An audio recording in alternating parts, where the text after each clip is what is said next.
Hey Screen Watcher, welcome back to another Double Take review, where we give you a double dose injection of pop culture criticism because that's what the doctor ordered.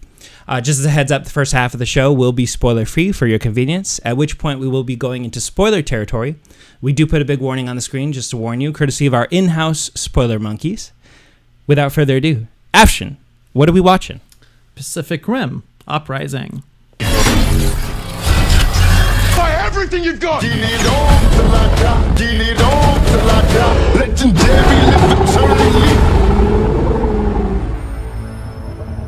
All right, so Pacific Rim Uprising.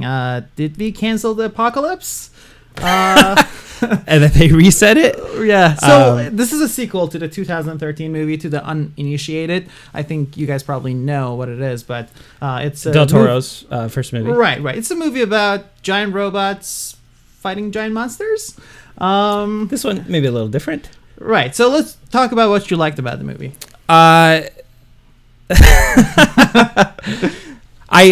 Robots. There's robots fighting, and there might be or may not be some other form fighting monsters. Okay. But I like John Boyega a lot. John Boyega being John Boyega was great. I know you have a let's say interesting history with him.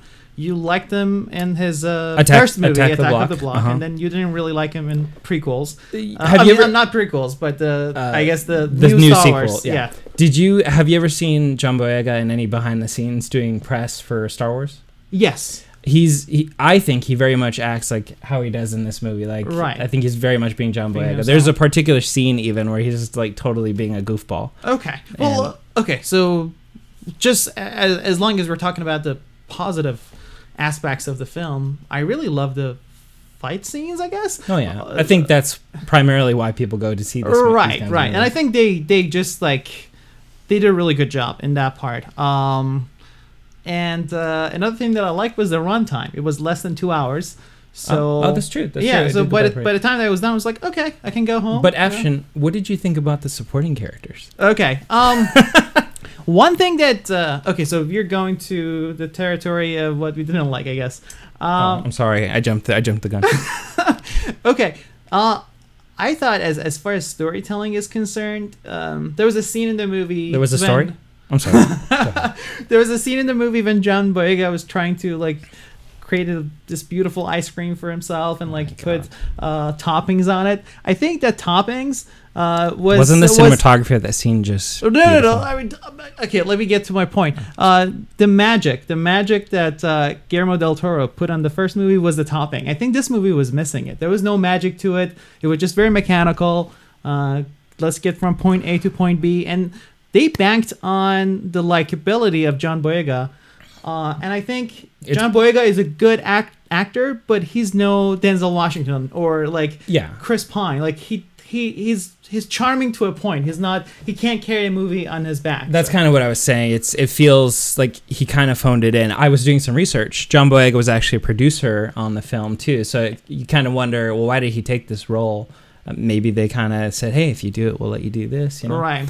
But also one of the things that I definitely paid attention to was the absence of humor, because you would think that something like this being lighthearted would be kind of funny going throughout, and it's not. It's like I'm a big fan of science fiction, but I do think that you have to sort of sprinkle in humor in order to get the audience to be on board and like jump to the next level.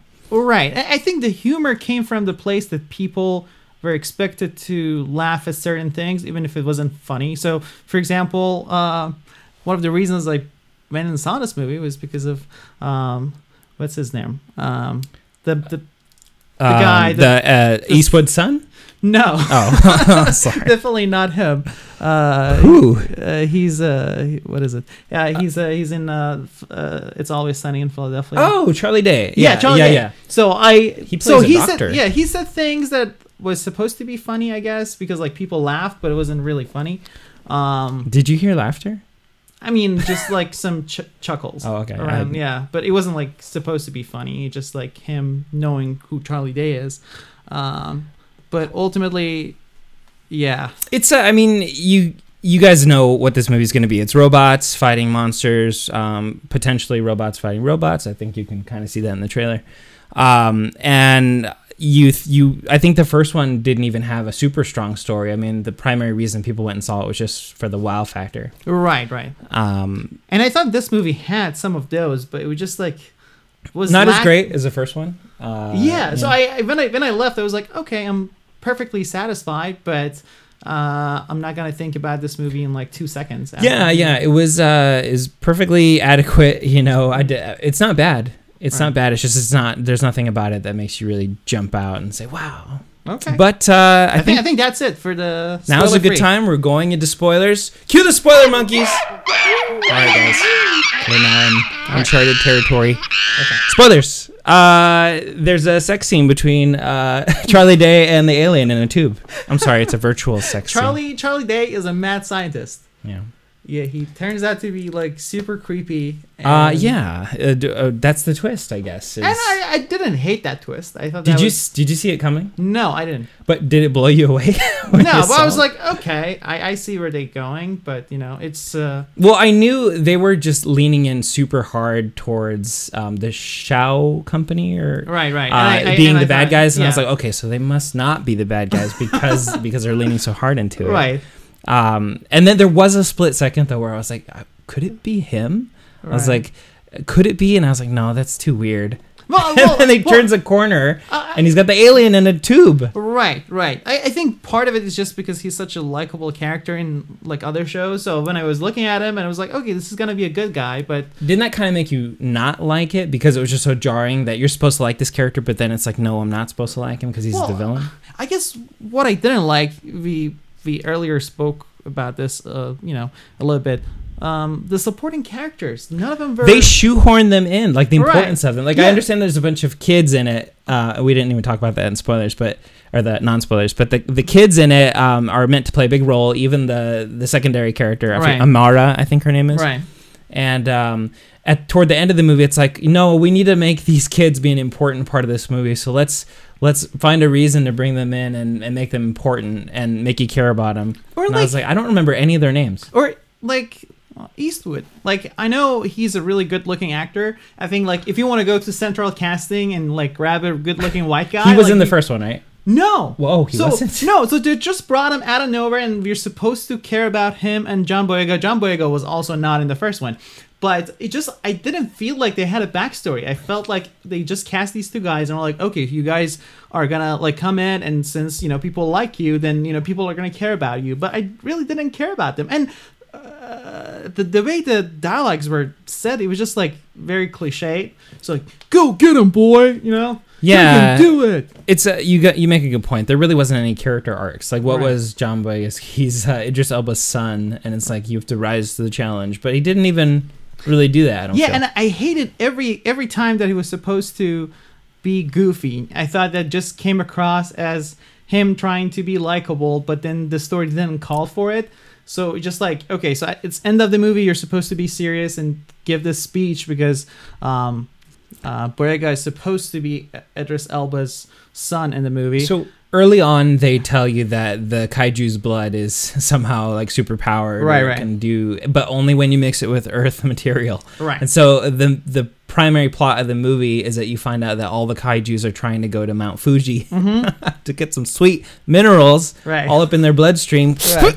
And then, for what? I don't even understand. Like, like we should have seen that. Like, did we see them become superpowered kaijus? Well, I guess there was a little when they were talking in the bunker. I guess with the scientist, he was explaining if that happens, then the end everyone's gonna die. The world would become terraformed or something, right? Or for precursors. So, I don't know Pacific Rim mythology, the mythos, the canon. I mean, the story made sense to me. It was just that I didn't feel for any of the characters. I also didn't hate it, so I guess that's a good thing. No, I didn't either. I'm going kind of hard on it, but it is kind of forgettable. But don't you think if they brought back Guillermo del Toro, maybe he would have done something a little bit more different? I think they hired a director that was perfectly serviceable. He did a lot of television before. I was kind of doing some. So they're like, hey, come in. We have this property. Make a good sequel that people gonna like. Go grab everything in the first movie that people liked, and that's what he did. And again, the movie's perfectly watchable. But what's your final thought?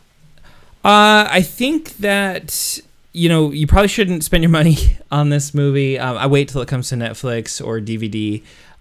It's a fun time. Like, I wasn't expecting a whole lot. I knew that it was robots fighting monsters and robots fighting robots. And in that regard, I think it does its job. It's fun, it's a fun popcorn movie. It was entertaining. I think I did dip out a couple times. And then whenever I heard a big explosion, I was like, oh, that's right. That's the movie we're watching. I noticed. Yeah. But also, like, that ending, though, the snowball fight, the playful snowball fight. That was kind of awful. It was... I would say the same thing. If you are a huge fan of the first movie, I think you're going to enjoy this one. Or if you like John Boyega, like, are you part of a fan club or something? Yeah. If I had to give it a rating right now, I'd say 3 Jaeger bombs out of 6. Yeah. No chasers. Okay.